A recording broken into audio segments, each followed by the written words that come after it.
What's up, guys? Welcome back to another video. You're watching Everything Weapons. We have Navy, U.S. Navy wants 1,000 mile combat radius for carrier-based tactical drone fleets. The range requirement offers the first real window into the capabilities the U.S. Navy wants for its future carrier-based tactical drone fleets. This is from the War Zone. All credit to them. The U.S. Navy is envisioning a future force of carrier-based uncrewed aircraft capable of attacking enemy forces at least 1,000 nautical miles away from the ship. They would also have to be able to do this without needing to refuel mid-air, though tankers could further extend their reach. This, along with other details, offers the first real sense of the combat drone capabilities the U.S. Navy wants to add to its future carrier air wings. The range target was included in a very broad request for information, or RFI, contracting notice regarding a future air wing of the future family of systems which Naval Air Systems Command put out this week. So this NAVAIR is what it's called for short, is looking for a prospective drone designs that could perform any combination of 8 distinct missions. These are surface warfare, strike warfare, anti-submarine, air warfare, electronic, intelligence, surveillance, reconnaissance, and targeting, mobility, and logistics. A breakdown of how these missions are defined in general terms is basically provided recently, and let's just go over it. So the first one, surface warfare, are missions to destroy or neutralize enemy naval surface forces and merchant vessels. Strike warfare is missions to deliver fires against enemy forces ashore. Anti-submarine warfare are missions to destroy or neutralize enemy submarines, obviously. Next is air warfare, missions to control the air with intention to destroy or neutralize enemy aircraft or missiles. Next, electronic warfare are missions involving the delivery of electromagnetic or directed energy to control the electromagnetic spectrum or to attack the enemy. Next, intelligence, surveillance, reconnaissance, and targeting missions are missions and assets perform ISR and T to identify high-value enemy targets within the joint operational area in support of the JFC. Next, mobility enables naval forces to operate forward and maneuver freely. Airborne aerial refueling is a key contributor to CVW mobility. Next, logistics. Self-sufficiency and sustainment enables naval forces to maintain maritime operations as long as circumstances require by remaining on station for indefinite periods of time outside territorial waters. Naval forces communicate a capability for action independent of access, basing and overflight.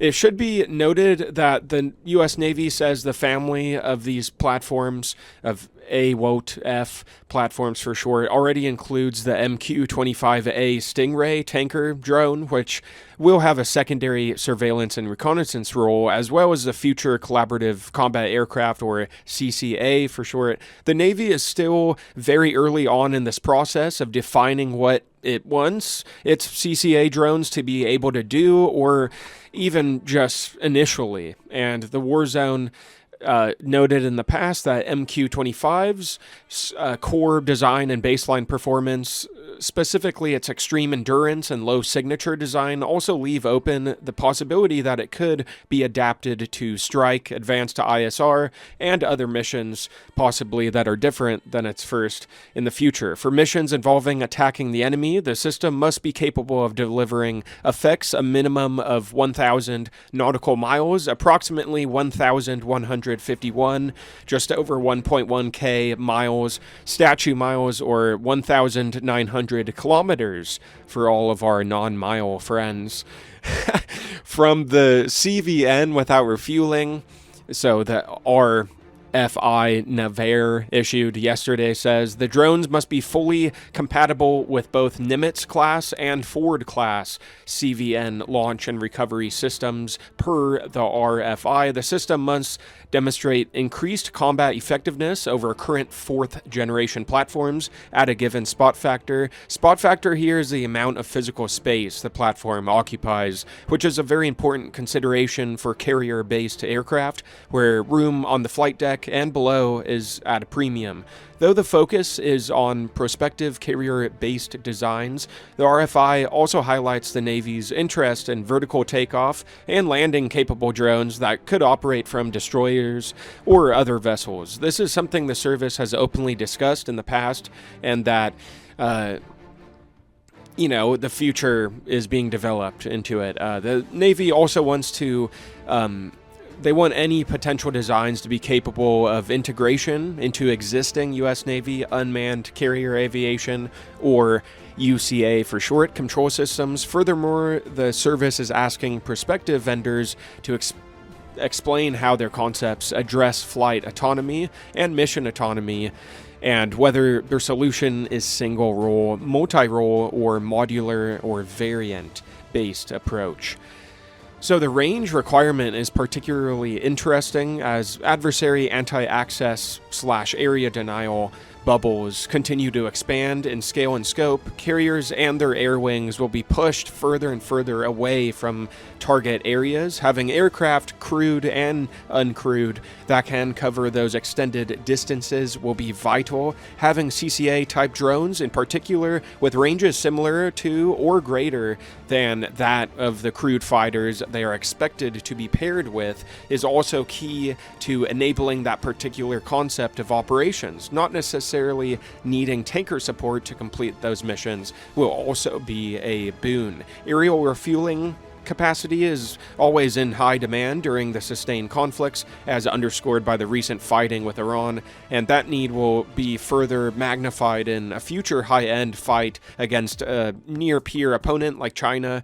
Those same tankers would, by extension, also be top targets for enemy forces. Thank you guys very much for watching. If you enjoyed this video and learned something, be sure to drop a like button. A thumbs up is greatly appreciated. It does help me out a lot in the algorithm, helps push my videos to new people to enjoy. And type a comment down below of what you thought about this episode.